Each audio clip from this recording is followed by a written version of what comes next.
দর্শক, আমি এই মুহূর্তে দাঁড়িয়েছি বাংলাদেশ দূতাবাস মানামা বাহরাইন প্রাঙ্গণে। আম, দ্বিতীয়বারের মতো মাসের শেষ সপ্তাহে শুক্রবারে গণশুনানি অনুষ্ঠিত হয়েছে আজ বাংলাদেশ দূতাবাসে। এখানে ফ্রি মেডিকেল ক্যাম্পেইন এবং প্রবাসী বাংলাদেশিদের বিভিন্ন ধরনের সমস্যা শোনা হচ্ছে এবং গতবার গত শুনানিতে যে সমস্যাগুলা মানুষ বলেছিল তার সমাধান দিয়েছে রাষ্ট্রদূত নিজে উপস্থিত থেকে। আজকে রাষ্ট্রদূতের সাথে লেবার উইং, ডিপ্লোম্যাটিক উইং সহ, পাসপোর্ট ভিসা উইং সহ বিভিন্ন উইং ছিল এবং লিগ্যাল টিম ছিল। ওনারা প্রবাসী বাংলাদেশিদের সমস্যা শুনে এর একটা সমাধান দেওয়ার চেষ্টা করেছে।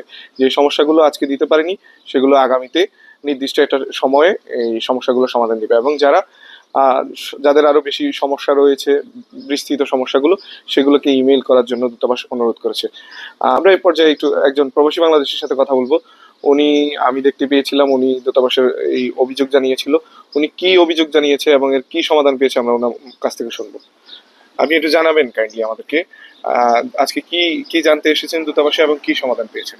ধন্যবাদ আপনাকে, আরটিভি কে আমাকে সুন্দর একটা সুযোগ দেওয়ার জন্য। আমি এখানে এসেছিলাম ফ্যামিলি বিষয় সংক্রান্ত। আমার ফ্যামিলি অ্যাকচুয়ালি করোনাকালীন কারণে দেশে যাওয়ায় ভিসাটা কন্টিনিউ করতে পারিনি, যেটা ক্যান্সেল হয়ে গেছে। পরবর্তীতে অ্যাম্বাসির মাধ্যমে আমাদের কাছ থেকে একটা লিস্ট সংগ্রহ করা হয়েছে। এটা আমাদের আগের যে অ্যাম্বাসিডার ছিলেন ডক্টর নজরুল ইসলাম স্যার, তার মাধ্যমে তো আমরা একটা লিস্টে দিছি। সেখানে আমার একটা এই নাম্বার আছে ওখানে, এবং তারা সবকিছু এগুলা সংগ্রহ করে রাখছেন। আমি এই বিষয়ে একটু খোঁজ নেওয়ার জন্য আসছিলাম যে আমার ভিসা সংক্রান্ত বিষয়ে কতটুকু অগ্রগতি জানার জন্য আর কি। এখানে যারা ছিলেন ওনারা আমাদেরকে আশ্বস্ত করছেন এই ব্যাপারে যে এইটা নিয়ে ওনারা আন্তরিকতার সাথে কাজ করছেন। ইনশাল্লাহ খুব শিগগিরই ওনারা আমাদেরকে একটা ভালো সংবাদ দিবেন, তাই আশায় আছি। ধন্যবাদ আপনাকে। জি, ধন্যবাদ আপনাকে। দর্শক, উনি বলছিল উনি ফ্যামিলি ভিসা সংক্রান্ত সমস্যা নিয়ে এসেছিল। দীর্ঘদিন যাবৎ কোভিডের সময় ওনার ফ্যামিলি দেশে চলে গিয়েছে, এখন পর্যন্ত আর আসতে পারেনি। এরকম অসংখ্য ভুক্তভোগী প্রবাসী বাংলাদেশি রয়েছে যারা সক্ষম ফ্যামিলি আনার জন্য, কিন্তু ফ্যামিলি ভিসা না দেওয়ার কারণে ফ্যামিলি আনতে পারছে না এখানে। দর্শকের পর্যায়ে আমরা আরেকজন প্রবাসী বাংলাদেশির সাথে কথা বলবো। আমি দেখতে পেয়েছিলাম উনি রাষ্ট্রদূতের কাছে আজকে ওনার একটা অভিযোগ জানিয়েছে। কি অভিযোগ জানিয়েছে এবং কি সমাধান পেয়েছে আমরা ওনার কাছ থেকে শুনবো। একটু জানাবেন প্লিজ। প্রথমে আমি আরটিভি কে ধন্যবাদ জানাতে চাই।